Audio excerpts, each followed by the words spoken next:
제가 사실 아직 직장인이다 보니까 그 직장의 소득과 투자의 소득 이 두 가지를 볼 수 있을 것 같고 다 합쳐면 네, 한 800 정도 들어오는 것 같습니다.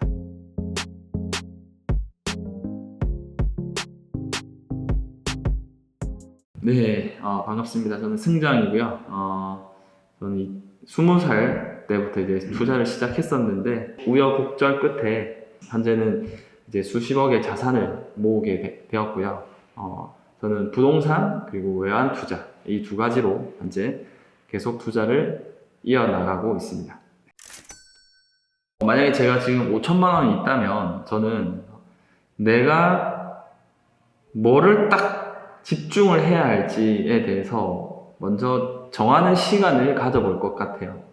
제가 주식도 잘 모르고 부동산, 외환 투자 이런 것도 전혀 모르는 상황에서는 도대체 내가 어떤 투자를 해야 될지 그것을 정할 것 같아요.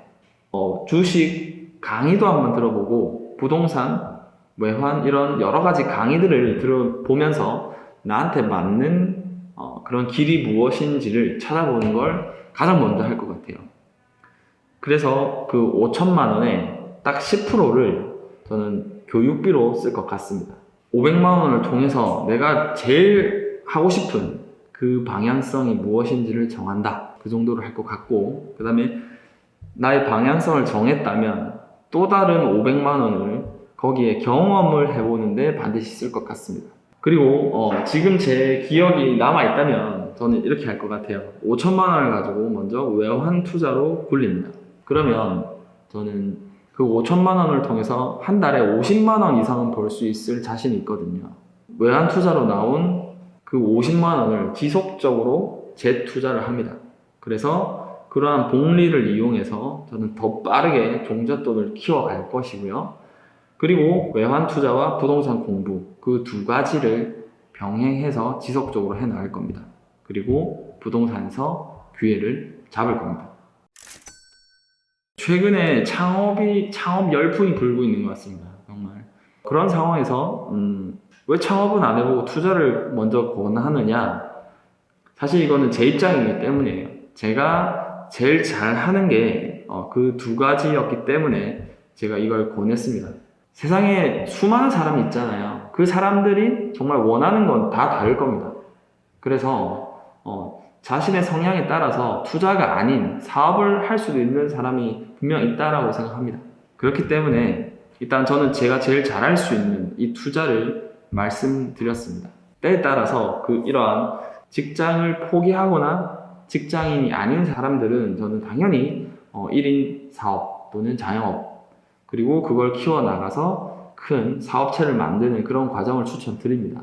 하지만 지금 보시는 구독자분들께서는 대부분 월급을 받으시는 그런 사람의 입장이었다면 저는 일단 안정적인 그 현금 흐름을 확보하시고 그 다음에 그것을 종잣돈으로 만드셔서 외환 투자, 부동산 투자 이렇게 확장시켜 보시라라는 의미에서 말씀을 드린 겁니다.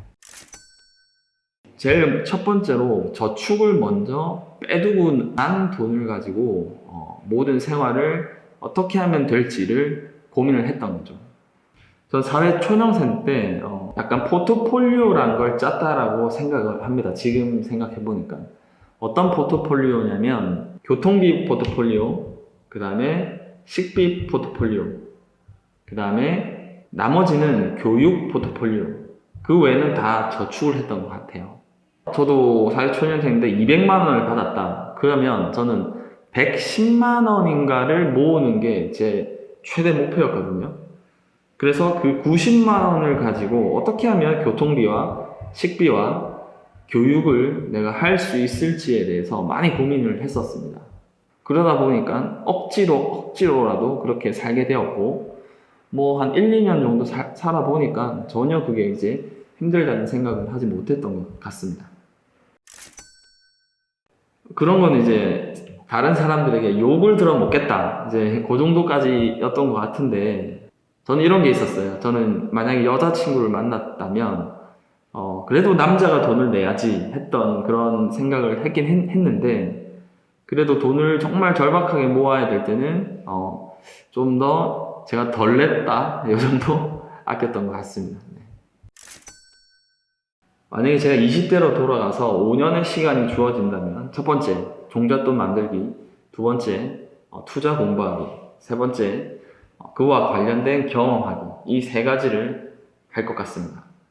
그리고 반드시 여기에 녹여낼 것은 제가 한 권의 책을 쓰겠다는 마음으로 나의 모든 그 과정들을 기록을 해 나갈 것 같아요. 이 기록들이 결국에 쌓이고 쌓여서 나의 실력 또는 나의 인사이트가 되더라고요. 그래서 여러분들께서 20대 때 그냥 흘러가는 시간에 그냥 되는 대로 살아야지 하지 마시고요. 요즘에는 너무 좋은 게 많잖아요.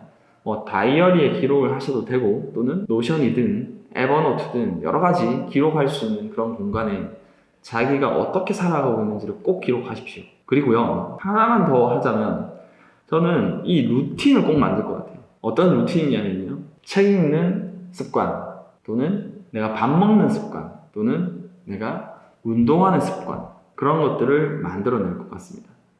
그런 사소한, 아주 사소한 운동, 밥 먹기, 책 보기, 이런 사소한 습관들이 결국에 엄청난 부자의 기초 체력이더라고요. 그래서 여러분들께서 그런 것을 습관을 만들어 보신다면 이 30대가 되었을 때는 엄청난 그 힘을 느끼실 겁니다. 제 습관은 매일매일 제 시간을 기록하는 겁니다. 저는 매일 다이어리를 가지고 다니는데요. 비는 시간이 날 때마다 제 인생을 기록해 봅니다. 그리고 그 기록하는 게 중요하긴 한데 더 중요한 거는 그 기록을 하다 보면 나의 인생에 내가 더 깊게 생각하게 돼요. 그 내 인생을 깊게 생각하다 보면 그 다음 방향성이 나타나고 그 방향성에 따라서 저는 더 좋은 선택을 할 수 있게 되더라고요. 그래서 내 시간을 기록하는 거는 처음에는 제가 너무 나태한 삶을 살지 않으려고 이 시간을 기록했지만 꾸준히 기록하다 보니까 훨씬 더 나 자신을 깊게 생각하게 되고 내가 어떤 방향으로 나아가야 될지를 알게 되었어요. 네, 저도 집 한 채 정도 가지고 있었을 때 저는 그게 끝이라고 생각했거든요. 그런데 그 집 한 채를 가지고 살아보니까 정말 이제 시작이구나 라는 걸 느꼈어요. 그리고 난 이제 어떻게 하면 좀 더 성장할 수 있을까? 라고 고민에 빠져 있을 때 그때 저는 원싱이라는 책을 읽었었습니다. 그리고 그 원싱을 첫 번째 읽었을 때는 이건 너무 뻔한 말이잖아 라고 생각을 했었거든요. 하지만 시간이 가면 갈수록 제가 더 원하는 또는 제가 나아가려고 하는 방향이 뚜렷해졌을 때 다시 한번 원싱을 읽었어요. 그때 읽었던 원싱이 바로 제 최고의 책입니다. 이 원싱은요, 어떤 사람에게는 와닿지 않을 수 있어요. 하지만 하나의 목표를 향해 달려가시는 분들에게는 정말 두고두고 읽어야 하는 그런 책이 아닐까 생각해요. 그래서 혹시 본인들의 인생에 있어서 원하는 목표나 미션, 비전 같은 것들이 아직 세워지지 않은 분이라면 꼭 원싱을 한번 먼저 읽어보시고 그리고 그 원싱에서 하라고 하는 그런 과제들이 있습니다. 그 과제들을 꼭 한번 해보세요. 그걸 해본 사람과 해보지 않은 사람의 인생은 아마 엄청난 차이가 있을 거라 생각합니다. 효율적 독서법은 사실 없다라고 생각해요. 근데 내가 어떤 사람이 되느냐에 따라서 이 책이 엄청나게 효율적으로 느껴질 때가 생긴다라고 생각합니다. 이게 무슨 말이냐면요. 책을 읽었습니다. 내가 3권, 5권을 읽었어요. 분명히 읽었을 때는 너무 좋았는데 다시 현실로 돌아왔을 때는 그 책의 내용은 전혀 기억에 남지 않아요. 그리고 원래 나의 삶을 그대로 살아가고 있어요. 바뀌는 게 없죠. 그런 사람들은 책을 아무리 효율적으로 읽는다고 하더라도 그런 분들은 그 책에 대해서 흥미를 느끼지 못하실 것 같아요. 근데 어떠한 책에서 내 인생을 바꿀 만한 계시를 받았다, 이런 느낌을 받은 사람들은 이제 그 다음 책을 또 찾게 됩니다. 그런 사람들은 책을 효율적으로 읽지 말라고 해도 읽게 되더라고요. 그래서 제가 만약에 지금 독서를 하기 힘드신 분들한테 추천드리는 독서법은요, 책을 스르륵 훑어보시고 그나마 나에게 맞는 책을 찾으셨다면 그 책을요, 한 달, 두 달, 석 달이고 계속 들고 다니시면서 조금씩 한번 읽어보세요. 그리고 그 조금 읽었잖아요. 그 조금 읽은 거를 내가 바로 적용해 보세요. 그러니까 이거는 책이 아니라 하나의 삶의 지침서다라고 생각하는 거예요. 그 자청의 역행자라는 책이 있잖아요. 그 책도 그 역행자라는 책을 자청은 인생 공략집이라는 말로 바꿨습니다. 즉, 그걸 책으로 느끼지 말고 공략집이라고 느끼는 거잖아요. 그렇듯이 여러분들도 책을 읽기 싫으신 분은 딱 한 권만 선택을 해가지고 그 책을 계속 들고 다니시면서 뭐 한 5분 시간이 나셨을 때 한 두세 장 읽어보십시오. 그리고 그 두세 장에 나온 내용을 여러분들 인생에 계속 접목시켜 보세요. 그러면요, 책이 재밌어요. 그러면요, 읽지 말라고 해도 읽어요. 그래서 저는 이 방법을 추천드립니다.